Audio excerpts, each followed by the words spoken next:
In the given figure DE कह रहा है कि BC के पैरेलल है, AD इज टू DB आपके पास 5:4 गिवन है। Find the ratio of area of triangle DEF and area of triangle CFB। यह क्वेश्चन पहले CBSE बोर्ड के पेपर में भी पूछा जा चुका है, दैट मीन्स कि आने वाले पेपर के लिए भी आपके लिए बहुत ही एक इंपॉर्टेंट क्वेश्चन है। तो फ्रेंड्स सबसे पहले हम क्या देखेंगे यहां पर, पहले देखिए कि AD जो है, DE जो है वो BC के पैरेलल है ना, एक बात तो क्लियर। और AD अपॉन DB का रेशियो 5:4 गिवन है। तो अब कह रहा है कि DEF जो बीच का जो ट्रायंगल बन रहा है और CFB यानी कि इन दोनों ट्रायंगल का एरिया का रेशियो क्या होगा। तो एक काम करते हैं, सबसे पहले ट्रायंगल ADE को लेकर चलते हैं और ट्रायंगल ABC को लेकर चलते हैं। ठीक है, थोड़ी सी हम लेवलिंग कर लेंगे। यहां पर 1 मान लेते हैं, इस पार्ट को 2 मान लेते हैं। ठीक है, दिस वन इज 3 और यह जो पार्ट है ना इसको 4 मान लेते हैं और इसको 5 मान लेते हैं। ठीक है, ये प्रॉपर लेवलिंग इस कर लिया। तो ADE और ABC ट्रायंगल में आप देख लो कि एंगल 2 जो है ना, एंगल 2 इक्वल्स टू, ठीक है, angle 2 equals to angle ACB, angle ACB के बराबर होगा क्योंकि लाइन पैरेलल है। तो ये कॉरस्पॉन्डिंग एंगल्स होंगे, है ना, ये कौन से होंगे, कॉरस्पॉन्डिंग एंगल्स होंगे।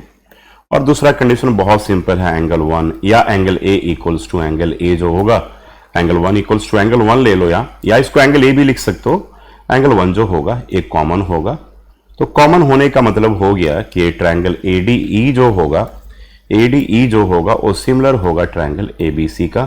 कंडीशन जो हम यूज करेंगे वो एंगल सिमिलर कंडीशन यूज करेंगे। ठीक है, अब दोनों ट्रायंगल जब सिमिलर हो जाएगा तो इस केस में बच्चों DE अपॉन BC जो होगा वो that equals to AD upon AB के बराबर होगा, क्योंकि proportional sides of two similar triangles, यानी कि दो जब ट्रायंगल सिमिलर होंगे तो उनके साइड्स क्या होंगे, सेम रेशियो में होंगे और दैट इज कॉल्ड प्रोपोर्शनल। अब इसके बाद हम क्या करेंगे, एक पार्ट हमने यहां पर देख लिया, इसको हम 1 ले लेंगे। अब उसके बाद ट्रायंगल एक काम करो, आप DEF ले लो और ट्रायंगल CBF ले लो। ठीक है, एक ट्रायंगल DEF और एक ट्रायंगल CBF ले लिया। तो इसमें एंगल 4 तो एंगल 5 के बराबर है क्योंकि ये वर्टिकली अपोजिट एंगल्स हैं। और दूसरा कंडीशन हम यहां पर एंगल 3 जो है,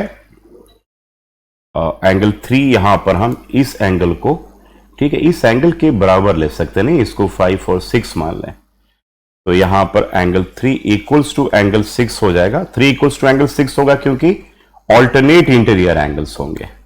ठीक है ना, क्योंकि यहां पे DE BC के पैरेलल है और DC आपका ट्रांसवर्सल है, तो ऑल्टरनेट इंटीरियर एंगल्स यहां पर इक्वल हो जाएंगे। इसका मतलब कि एंगल कंडीशन से यहां भी ट्रायंगल DEF जो है वो सिमिलर हो गया ट्रायंगल किसके, CBF के सिमिलर हो गया। कंडीशन जो आप यहां पर यूज करोगे वो एंगल कंडीशन यूज करोगे। दोनों ट्रायंगल सिमिलर हो गया, इसका मतलब हो गया कि एरिया ऑफ ट्रायंगल DEF जो होगा, DEF upon area of triangle CBF जो होगा दैट इक्वल्स टू, आप चेक कर लो, इसका DE है और इसका BC है, यानी कि DE स्क्वायर अपॉन क्या होगा, BC स्क्वायर के। आपने पढ़ा होगा कि जब दो ट्रायंगल सिमिलर होंगे तो दोनों ट्रायंगल के एरिया का रेशियो कॉरस्पॉन्डिंग साइड्स के स्क्वायर के रेशियो के इक्वल होगा। ठीक है ना। और DE अपॉन BC जो है ना बच्चों, AD अपॉन DB के बराबर हमने ऑलरेडी प्रूव किया हुआ है। तो इसको हम आराम से लिख सकते हैं AD स्क्वायर, यानी कि लिख सकते हैं कि AD square upon DB, AD square upon AB square, sorry AD square upon AB square. यहां पे बड़े आराम से इसको हम लिख सकते हैं, या इसको आप AD अपॉन AB का होल स्क्वायर लिख सकते हो। यहां पे आप लिख देना यूजिंग 1, है ना, यानी कि 1 को यूज करके जो 1 में हमने प्रूव किया था इस वैल्यू को हमने यहां सब्स्टिट्यूट कर दिया। अब देखो आपके पास यहां पर कंडीशन क्या दे रखा है, AD अपॉन DB हमारे पास 5/4 है ना। हमारे पास AD अपॉन DB जो है दैट इक्वल्स टू 5/4 है। इसका मतलब ऐसा भी हो सकता है, इसका रेसिप्रोकल कर लें कि DB अपॉन AD जो होगा दैट इक्वल्स टू 4/5 होगा, 4/5 होगा। दोनों तरफ 1 अगर हम ऐड कर दें तो DB upon AD and plus 1 equals to 4/5 plus 1 अगर हम कर देते हैं, तब देखते हैं कहां पहुंचते हैं हम लोग, DB and plus AD upon AD और इक्वल्स टू 4 + 5 अपॉन 5 हो गया। और DB प्लस AD को आप क्या लिख सकते हो, चेक करो, DB प्लस AD को आप AB लिख सकते हो, तो यानी कि AB अपॉन AD जो हो गया ना वो 9/5 के बराबर आ गया। यानी कि AB अपॉन AD जो हमारे पास आ गया दैट इक्वल्स टू क्या आ गया, 9/5 के बराबर आ गया। इसका मतलब वो ये हो गया कि भाई AD अपॉन AB जो होगा ना वो 5/9 के बराबर आ गया। अब हम लोग ओवरऑल कंक्लूजन पे पहुंच गए हैं। ठीक है, आपने यहां पर देखा था कि जब दो ट्रायंगल सिमिलर होंगे तो दोनों ट्रायंगल के एरिया का रेशियो कॉरस्पॉन्डिंग साइड्स के यहां पर किसका, DEF और CFB का पूछ रहा है रेशियो ना। तो अब चलो आ जाओ, देखो यहां पर आप इस पार्ट पे आ जाओ। ठीक है, DEF अपॉन CFB है, DEF अपॉन CFB का रेशियो पूछ रहा है, तो DEF अपॉन CFB का रेशियो जो होगा वो किसके बराबर दे रखा है, DE अपॉन BC के बराबर दे रखा। ठीक है, DE अपॉन BC और D अपॉन BC किसके, AD अपॉन AB, यानी कि ये AD अपॉन AB का होल स्क्वायर हो जाएगा।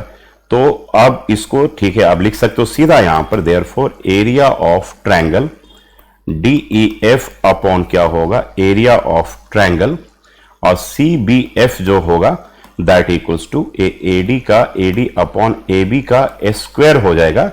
दैट मीन्स कि 5/9 का होल स्क्वायर होगा, यानी कि 25 अपॉन 81। तो 25:81 इसका राइट आंसर होगा। ठीक है, यहां पर कंडीशन जो हमने यूज किया है बच्चे, ए वाला यूज किया, ध्यान रखना यहां पर। ठीक है ना, ये इसके बराबर है और ये इसके बराबर यहां पर। ठीक है, यहां पर 1 से यूज करके, तो आप इसको ऐसे लिख सकते हो 25:81। और कभी कभी ऐसे क्वेश्चंस मल्टीपल चॉइस क्वेश्चन में भी पूछे जाते हैं, तो वहां पे इंस्टेंटली करने की आपको आदत डालनी पड़ेगी।